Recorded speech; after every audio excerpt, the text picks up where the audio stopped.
Bonsoir. J'ai l'honneur aujourd'hui de recevoir Madame Passina Boulavoula. Elle est originaire du Congo Kinshasa. Elle va se présenter. Madame Passina Boulavoula, il faut te présenter à notre public.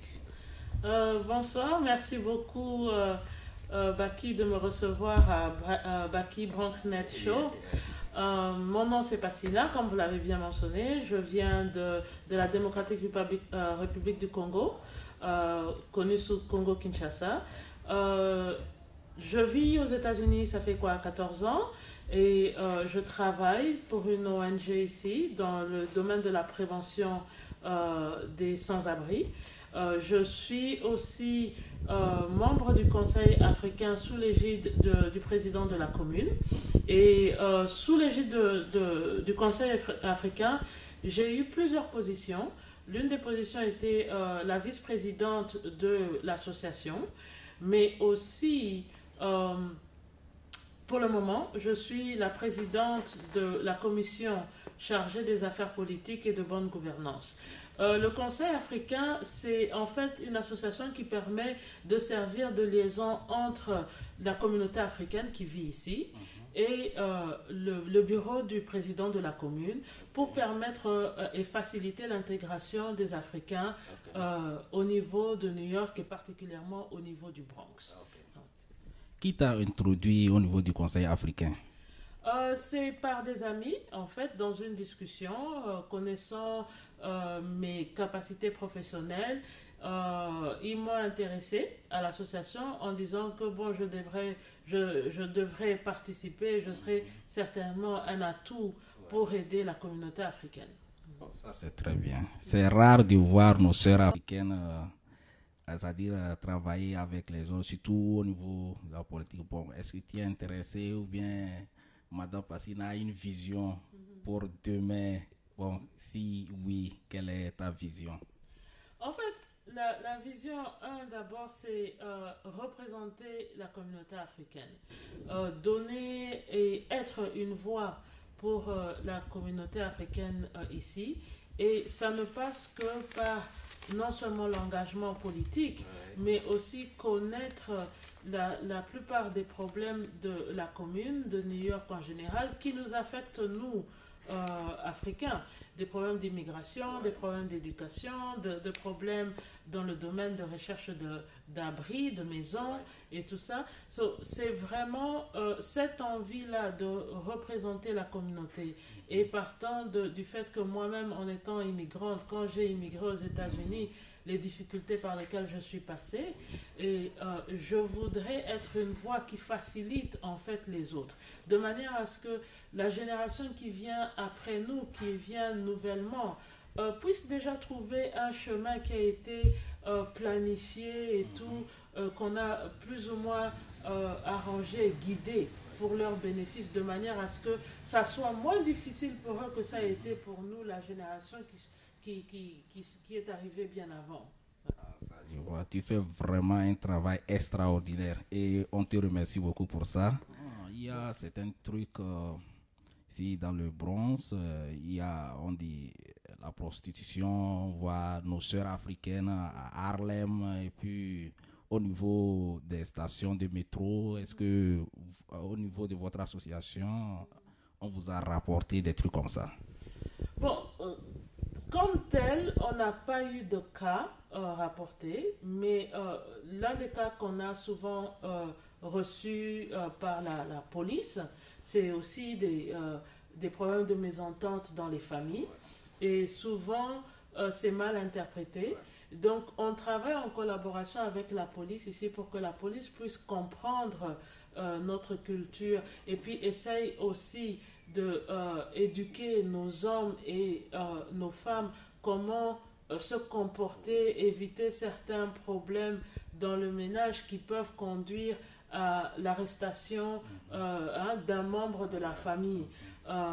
Et parfois, quand il y a ce genre de mésentente, la manière dont on collabore avec la police, c'est que la police nous contacte et à ce moment-là, on intervient comme médiateur pour éviter justement qu'un compatriote puisse être arrêté et tout ça. Oh, vraiment, ça, tu as bien fait d'évoquer le problème de la culture. Moi, c'est des choses que nous vivons tous, mais c'est-à-dire, est-ce que à ton niveau, quand tu as travaillé avec la communauté, est-ce que je ne suis pas en train de, c'est-à-dire de donner du tort à certaines et puis donner raison à d'autres? Est-ce que ce problème-là, c'est-à-dire tu peux me dire d'où provient ce problème? C'est au niveau des femmes ou bien c'est au niveau des hommes qui a ce problème? Parce que les mésententes, il y a le problème de la culture dont tu viens de parler. Donc, est-ce que c'est aux femmes de s'adapter à la culture américaine ou bien aux hommes? Parce que vous avez eu à, selon ce que tu es en train de dire là, vous avez eu à traiter des cas. Il faut nous donner des explications là-dessus. Merci. Je pense qu'en tant qu'Africain, il faut garder notre culture, mais il faut aussi savoir ce qui est mauvais, ce qui n'est pas bon. Déjà parce que nos enfants grandissent ici. Ils sont éduqués ici. Et ça ne veut pas dire qu'ils doivent absorber totalement la culture américaine. Je pense qu'il faut trouver un juste milieu. Et ce genre de mésentente, bien que chez nous, bon, c'est pas parce qu'on se bagarre qu'on se sépare, ce qui est complètement différent de la culture ici où les gens se bagarrent et se séparent. Mais chez nous, il faut comprendre que ce qu'on fait chez nous, ce qui peut sembler normal chez nous, ne peut pas nécessairement sembler normal à quelqu'un qui vit ici, à un policier qui vit ici. Donc, en vivant ici, il ne faut pas absolument absorber la culture, mais essayer de s'ajuster, de savoir que ce qui peut paraître normal peut paraître anormal à des forces de police ici, parce que ce n'est pas quelque chose dans leur culture qui est normal. Donc, je pense que c'est plutôt une question d'éducation de notre communauté, de savoir ce qui est toléré ici, ce qui n'est pas toléré, et d'essayer de s'ajuster à ça. Je ne pense pas que le problème vient de la femme ou le problème vient de l'homme et que la femme doit totalement accepter la culture américaine, oublier la culture africaine. Non, je pense que ce qui fait notre originalité en tant qu'Africain, c'est justement notre culture. Mais je pense que parce qu'on vit ici, il faut trouver une balance, il faut trouver le juste milieu. Et je pense aussi que dans un couple, quand on dit que quand il y a trop de bagarres dans un couple, ce n'est plus bon. Donc c'est trouver un juste milieu parce que la vie ici est très stressante. C'est aussi bien stressante pour nos hommes, aussi bien que pour nos mamans à la maison. Je vois, franchement, vous êtes à féliciter parce que c'est des problèmes que nous vivons, nous connaissons tous.